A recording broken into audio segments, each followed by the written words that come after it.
ces 4 ans d'immersion, je suis arrivé en Colombie sans rien connaître et j'ai voulu, grâce à un accès privilégié à cette société, m'éloigner de tous les lieux communs qu'on peut entendre, notamment en France, sur ce pays et comprendre comment ça fonctionnait au sein de cette Amérique latine qui est très très mal connue de nous et de moi en particulier à l'époque.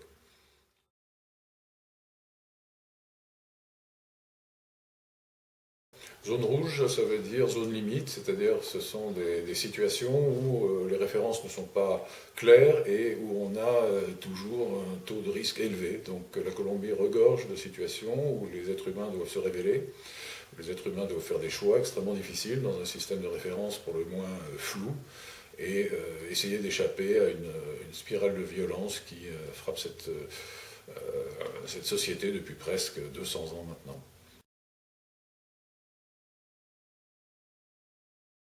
Par pudeur, parce que c'est une réalité extrêmement dure parfois, et la nouvelle permet de décrire les choses tout en laissant au lecteur l'espace pour construire sa propre représentation. Donc c'est une distance, ce sont des fictions mais qui sont totalement basées sur des personnages que j'ai rencontrés ou qui sont réels, et j'ai voulu proposer une peinture impressionniste comme 11 stages de couleurs pour essayer de comprendre ce pays.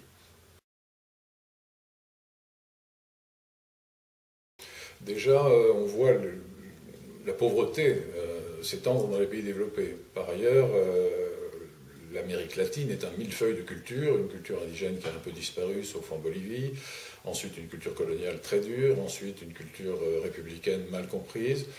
On peut retrouver des édifices instables dans les sociétés développées quand la fusion des cultures ne se fait pas bien, donc le parallèle peut être fait avec prudence tout de même, ce sont des situations très différentes.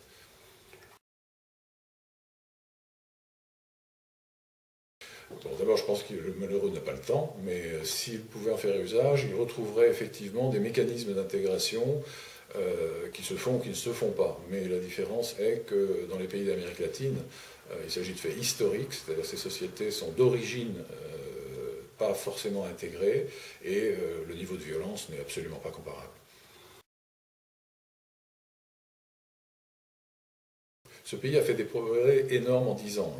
Il y a 10 ans, il était au bord de la désintégration et aujourd'hui, il fonctionne. C'est déjà un progrès formidable. Ses besoins sont énormes en matière d'infrastructure. Il y a un retard considérable qui a été pris et l'investissement étranger, grâce à un gouvernement nouveau qui inspire confiance, l'investissement étranger reprend de façon extrêmement forte. Donc oui, il y a des perspectives très importantes, mais surtout dans les domaines de l'infrastructure, de l'eau, des routes, des barrages, de l'électricité, et beaucoup de groupes, bien entendu, ne s'y trompent pas. J'ai rencontré Pierre Lelouch quand il est passé. Son message était assez clair. Il a quand même pointé du doigt le fait que ce pays n'était pas sécurisé, qu'il y avait encore des risques et des troubles importants, mais aussi sur les progrès accomplis et sur les perspectives pour les entreprises françaises sur des marchés qui sont plutôt des marchés d'infrastructure, des marchés amont, même si en aval, on voit des groupes comme Carrefour, par exemple, détenir une part totalement dominante dans la distribution moderne dans ce pays. Mais il a surtout insisté sur les marchés amont, les marchés d'équipement. La newsletter, je la reçois par mail, je reçois la revue des mines physiquement, ce qui est assez émouvant de recevoir sous forme papier au bout du monde la revue des mines. C'est un attachement, c'est un lien, mais c'est plus qu'un lien, parce que des mineurs travaillent en Colombie, ils passent, je les reçois volontiers chez moi, et la newsletter est un lien de plus, simplement elle paraît très exotique quand on est immergé dans un contexte aussi complexe. Elle nous parle d'un monde ordonné, d'un monde où il y a des règles, d'un monde éduqué. Évidemment, ce n'est pas tout à fait le vécu quotidien.